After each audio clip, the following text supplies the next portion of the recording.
College football is about to start. Michigan State. Can't wait for all of it. But there's a lot going on in college football. We all know it's not the same anymore, but they made it official today. Texas and Oklahoma joining the SEC. In other words, leaving the Big 12. And for more on this information, we got plenty more. We've been talking about it for a long time. Tom Luginbill, he patrols the sidelines for ESPN. He's an analyst, sideline reporter, and scout, and the whole 9 yards. Tommy Luginbill joining us right here on The Hook. What's up, Tom? Hey, good afternoon. How you guys doing? We're doing good, man, and loved your work on the XFL as well. Missed that league. Me too. We'll get it back, right? Are we going to get it back with The Rock? I hope so, man. I mean, especially this time. I coached in it the first time around. I had an even better time broadcasting the second time around, and I felt like there were so many things that we got right. The rules were fascinating. They sped up the game. The inside looks at replay, the instant analysis we could get from coaches immediately in live content. And it just worked. It was presented well on TV. It was well received. I just hope we get back to it. And whatever it takes to do that, heck, I'd love to be involved again. Amen to that. Tom Luginbill joins us, ESPN and ABC College Football. I wanted to ask you about, obviously, Texas and Oklahoma and the ripple effect that happening to college football. They decide they're going to leave the Big 12. It's been going on behind closed door for a long time. Let's start with that. What happened, and where do you go from here? Listen, the SEC and the college football landscape is the king of the mountain right now. And, there's very few blue bloods out there that you would say, okay, are they willing to leave their conference? Texas and Oklahoma happen to be one of them. And I think anytime we have discussions about conference realignment as it relates to college football, you don't need to look any further than revenue production. And when you look at the last fiscal year prior to the pandemic, the Big 12 as a conference brought in roughly $439 million. Well, the SEC brought in $720 million. And the leading conference that year was actually the Big 10 at $780 million. And so when you have an opportunity to join the top dog, you're a blue blood program, you have a chance to increase revenue each and every payout, and you look at the ever-evolving landscape of college football, it looks like we are starting to head down the path of 16 to 20 team conferences. Well, if you look at everybody else right now, how does the ACC go out and get an Oklahoma or a Texas? They can't. How does the Pac-12 do that? They can't. How does the Big 10 do that? They can't right now. So this is a huge coup for the SEC. And just as we've talked about college football playoff expansion, that's nothing more than revenue as well. I haven't talked to a single coach that when you ask them, give me one good reason, aside from making more money, give me one good reason as to why we're expanding to 12. And I haven't heard a coach come up with one because they don't have one right now. They just see a longer season. They see us trading excellence for access and inclusion. And, you look at the television contract, that's about $455 million right now. A 12-team playoff is going to garner upwards of $1 billion with a B, a capital B. So that's about money, too. And I think that's what this is all about as we see the changing landscape and the shifts in realignment.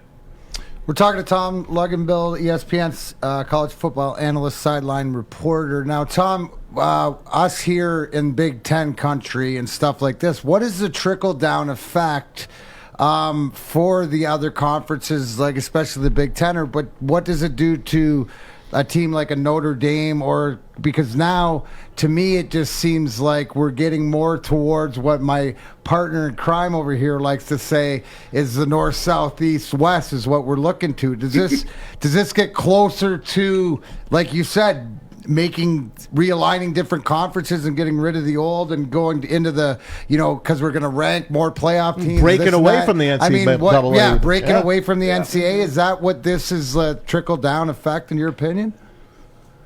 Likely, eventually, but you still have to come up with a governing body. If you're going to break away from the disintegrating NCAA, you're still going to have to come up with a way to monitor and monetize and have some policing and some guidelines. So whether that's university presidents, whether you form a committee, what have you, of administrators, that remains to be seen. But, I think the thing that's interesting in this, and you bring up Notre Dame, because Notre Dame's unique because they have the ACC, who's bent over backwards for them. All of their other sports are full-time members of the ACC. They don't have to be a full-time football member, yet they get to have 5 games a year in the conference that expands their recruiting footprint into the Southeast. And I think people are foolish to think that Notre Dame has any interest in joining a conference. The only way Notre Dame is going to do that is if for some reason they lost their television contract. Aside from that, there is no upside. Notre Dame doesn't want to be a seat at the table. They enjoy being the table. And I think until something changes in that regard, you won't see them join a conference. But I will say this. Those other 8 members of the Big 12 right now, they're scrambling because at some point or another, the music's going to stop and there's not going to be enough chairs at the Power 5 conference level. So if you're a TCU right now, you're a Texas Tech, maybe an Oklahoma State, a Baylor, if you haven't talked to the Pac-12 already, then you're gonna be left holding the bag. If you're the Big Ten, I've heard this discussion. Again, I go back to revenue. Everybody says, okay, well, who do we target? Well, first thing you're going to do is figure out who the greatest revenue producers are that are left if you're going to add to your conference. Essentially, to get to 16 teams, the Big Ten's got 2 slots. The ACC has 2 slots. And I had a discussion the other day with somebody and said, oh, no, if you're the Big Ten, you'd take Oklahoma State over Kansas. And I said, well, don't be so sure about that. Kansas brought in $121 million. Basketball is a hot ticket item. Yep. Oklahoma State as a program brought in $96 million. So all of these conferences are targeting revenue generators to say, okay, would this be a good alignment with us to expand to 16, 20 teams eventually if we end up getting there? By the way, Oklahoma State's been very good to Detroit. Barry Sanders and now Cade Cunningham, Tom. So maybe that makes sense. Maybe that just makes sense all naturally. Come on, Oklahoma State. Might as well come on down. Hey, Tom Luginbill joins us, ESPN college football analyst, sidelines. He's a coach. He's a freaking analyst. He can scout teams. He does it all. We're glad to have you. Speaking of those teams on the outside looking in, the Big 12 commissioner the other day puts out the letter that says ESPN was raiding the cookie jar, trying to talk those other conferences into pillaging the Big 12. What's your take on that? Well, all of those allegations are about 73 rungs up the ladder from where I sit. I know that.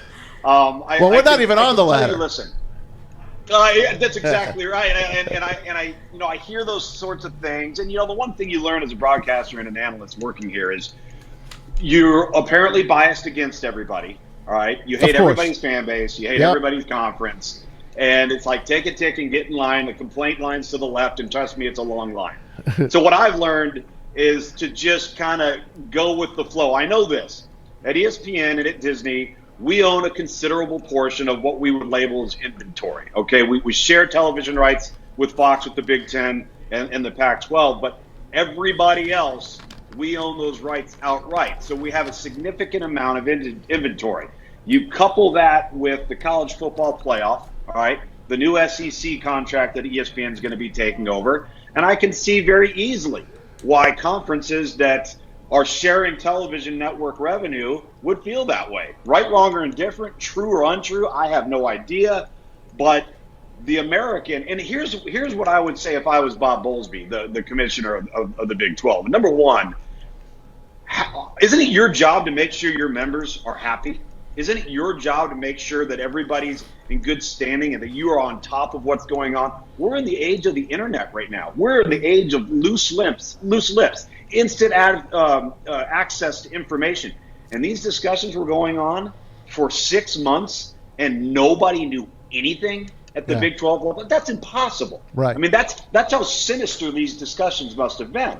But if you're the American Conference, and now a lot of people are pointing to them and saying, hey, this is their opportunity to pillage those remaining 8 Big 12 teams and now truly become a Power 5 conference. Well, I don't think that's advantageous for those Big 12 teams. If you're a TCU, you left the group of 5 to go into the Power 5. Why would you go back and join forces with the AAC? TCU is going to be far more interested in joining the Pac-12, Big 10, or ACC than they are the AAC. So I think that there's a lot of house cleaning that needs to be done within the Big 12 as a whole. I have a hard time seeing them continuing to exist in this ever-shifting landscape. and time will tell if they will. But I do think that we could end up just get 4 big conferences.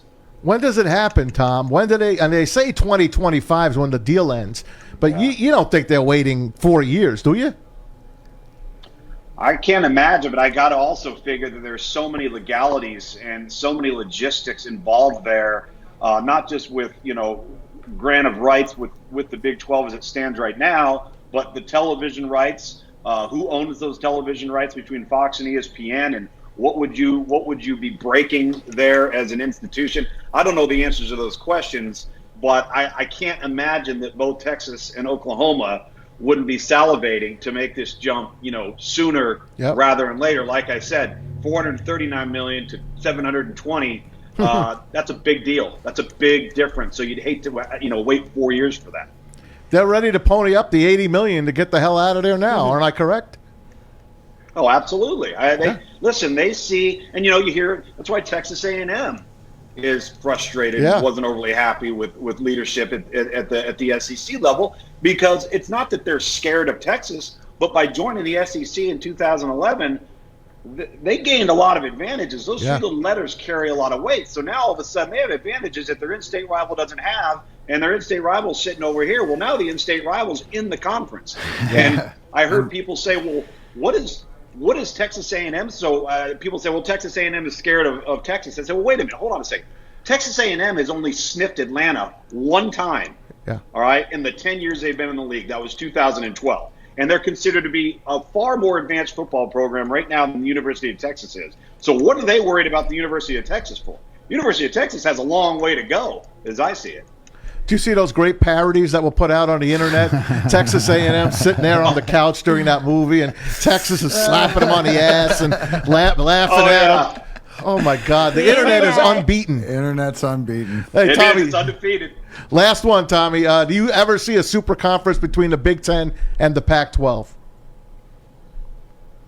Potentially. I think in this day and age and where we're heading, we've got to throw geographical footprints and affiliations out the window. I don't think they really exist anymore. Remember, it was just a few years ago when Boise State was going to join the Big East. All right, and so I think what everybody's doing is they're running for cover, they're protecting their own, trying to figure out how to, like I said, when that music stops, make sure they've got one of the chairs. And so, the answer to your question is I do think that could become a reality. And if that's something that looks like it could become a reality, then, what happens with those remaining 8 teams in the Big 12 as it relates to the ACC and the SEC? So a lot of stuff to unpack here that I think is going to make college football really interesting over the next decade or so. Hey, Tom Luginbill, we appreciate your time, and I'm praying that the XFL comes back. I got lots of gear I could still break out. I got a football. I did the whole 9 yards, and then the damn league gets unplugged on me. Biggest fan. I was flying to New York. For week 6. Got the call, don't get on the plane, go home. I had you on the show that day. I remember. You were kind enough to come on, man. And we're all rooting for it to come back. In the meantime, you're busy enough right now. Enjoy your time, and let's have some college football. Yeah. Thanks a lot, Tom. Thanks so much, Tom. Tom Luginbill, ESPN, ABC, college football. Start a new career in an industry that is always essential, the heating and cooling. To learn more today, go to northwesterntech.edu.